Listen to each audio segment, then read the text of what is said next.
ওরে বাবা, অত রাগে, ওরে মা, ও তো বিশাল রাগ। প্রিয় দর্শক, ওর কাছে যাওয়াই যাচ্ছে না।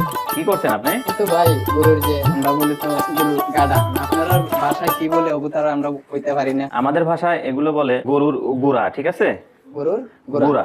এই মাপটা যদি দর্শকদের বলতেন। হ্যাঁ বলা যাবে, কোনো সমস্যা নেই। এটা হলো আপনার 2.5 ফিট হলো ফাঁসে, আর লম্বা হইছে আপনার 3 ফিট। একটু হাত দিয়ে যদি দেখাতেন কোন দিকে কতটুকু। এই যে এখানে দেখতে পাচ্ছেন আপনি 30 ইঞ্চি দিছি, এই যে আপনি দেখতে পারেন 30 ইঞ্চি, আর লম্বা হইলো আপনার 3 ফিট।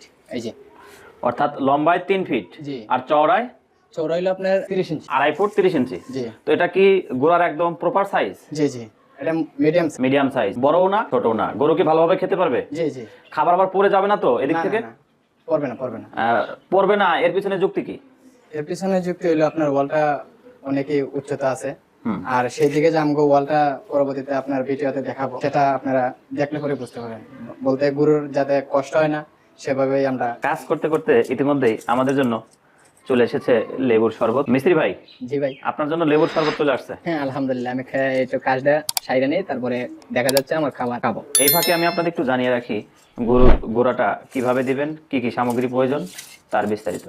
প্রথমে যে বিষয়টা জানা প্রয়োজন, যা লাগবে সেটা হলো ইট।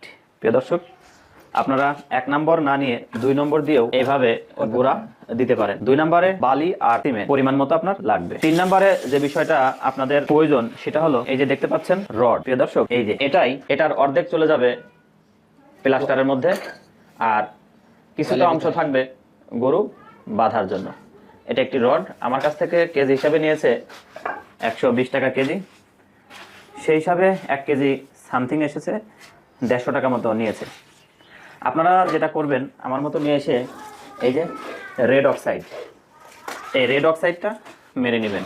তাহলে কি হবে, এর স্থায়িত্ব বাড়বে, সহজে জং ধরবে না এবং দেখতে অনেকটা সুন্দর দেখা যাবে।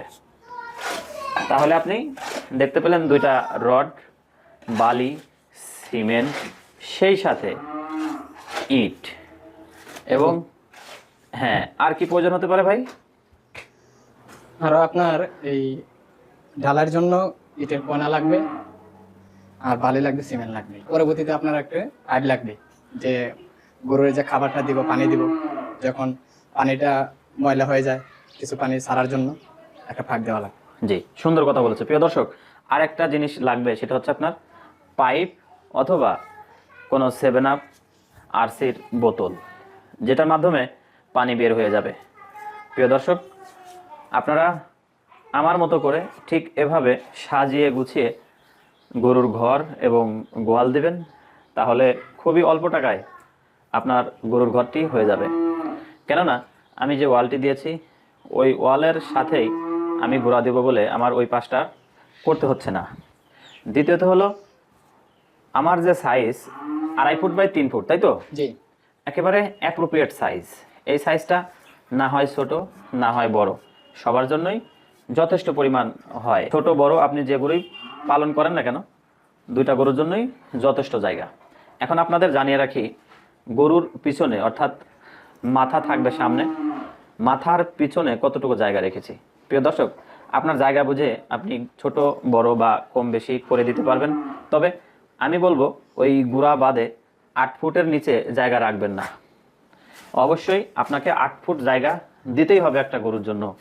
আমার এখানে কতটুকু রয়েছে মিস্ত্রি ভাই? আপনাকে আমি দেখাচ্ছি। জি। এই জায়গায় সর্বনিয়ম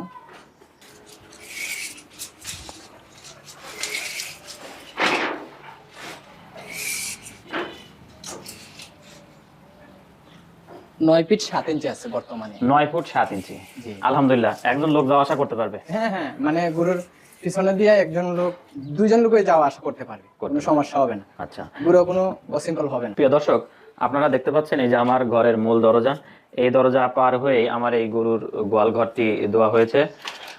এই গোয়াল ঘরের পাশে আপনারা দেখতে পাচ্ছেন আমার মুরগির ঘর। ভিতরে গিয়ে যদি একটু দেখাই তাহলে বুঝতে পারবেন। এই যে এখানে বিভিন্ন সময় বিভিন্ন ভিডিও দেখেছেন আপনারা, এই যে মুরগির ঘর। প্রিয় দর্শক, ওইখানে হাঁস বসে আছে ডিম নিয়ে, বাতে বসেছে আর কি, যাকে বলা হয়। দেখি ও ঠোক দিতে যায় কিনা। ওরে বাবা, অত রাগে, ওরে মা, ওর তো বিশাল রাগ, প্রিয় দর্শক, ওর কাছে যাওয়াই যাচ্ছে না, বিষয়টা বুঝতে পারছেন। তো যেহেতু এই রুমে আসতে হবে, এই ঘরে আসতে হবে, আমার এই দিকে প্রচুর পরিমাণে জায়গা রেখেছি যাতে গরুর কোনো সমস্যা না হয়, কিংবা যখন আসবো আমার যেন কোনো সমস্যা না হয়, এই কারণে এটা করা হয়েছে। প্রিয় দর্শক শ্রোতা, আমরা ধাপে ধাপে আপনাদের দেখিয়ে দেব এবং সর্বশেষ পর্যন্ত দেখানোর চেষ্টা করব এই ভিডিওটি। কেননা একটা ছোটোখাটো পরিসরে একটা গোয়ালঘর দিতে কী কী প্রয়োজন, কত টাকা খরচ হয়েছে, সঠিক মাপটা কত সময় লেগেছে, তার বিস্তারিত জানাবো এই ভিডিওতে। গোড়ার মাপ দিবেন আপনারা 2.5 ফুট বাই 3 ফুট। গরুর পিছনে জায়গা রাখবেন সর্বনিম্ন 8 ফুট। গোড়া কয়টা হবে সেটা নির্ভর করবে আপনার জায়গার উপরে। 2.5 ফুট বাই 3 ফুট দেওয়ার পরে আপনি বুঝবেন গোড়া কয়টা হবে। যেমন আমি এখানেই, এই যে দেখুন, এখান থেকে শুরু করে আমি নম্বর ধরে এই পর্যন্ত ভেবেছিলাম গোড়া হবে 3টা, কিন্তু ভাগ্য ভালো যে এখন গোড়া হচ্ছে 4টা। কিভাবে? ওই যে 2.5 ফুট বাই 3 ফুট দেওয়ার পরে আমার জায়গা অবশিষ্ট থাকে আর একটা গোড়া দেওয়ার। তা এখন কি করছি দেখুন আপনারা, এই 4টা গোড়াই দিচ্ছি।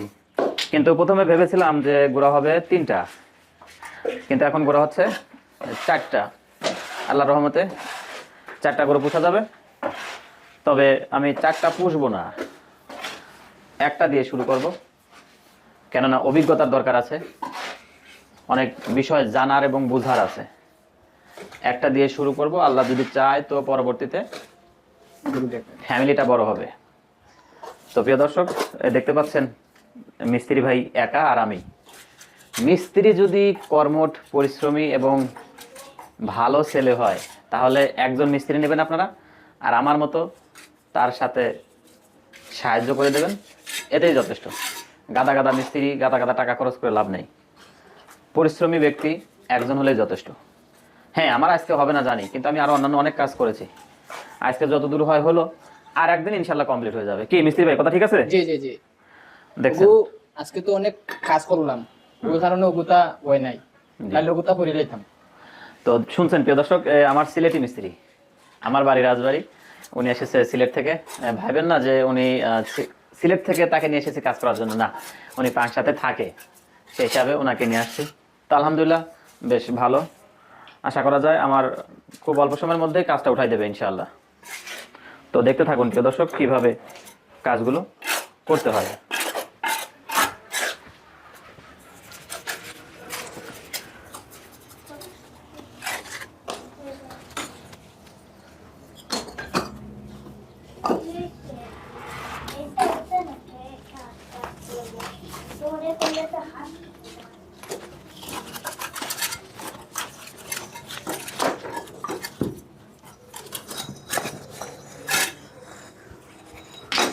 আসলে কেউ কাউকে দিয়ে কোনো কাজ করাতে পারে না যতক্ষণ না সে নিজ থেকে করে।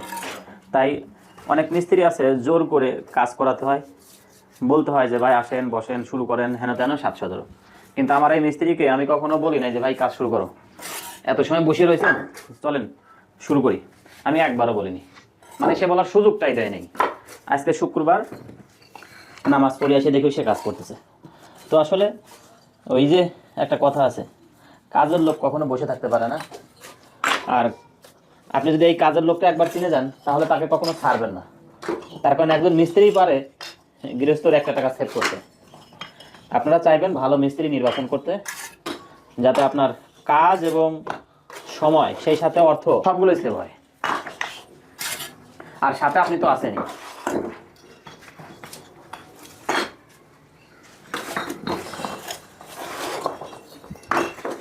Like and subscribe.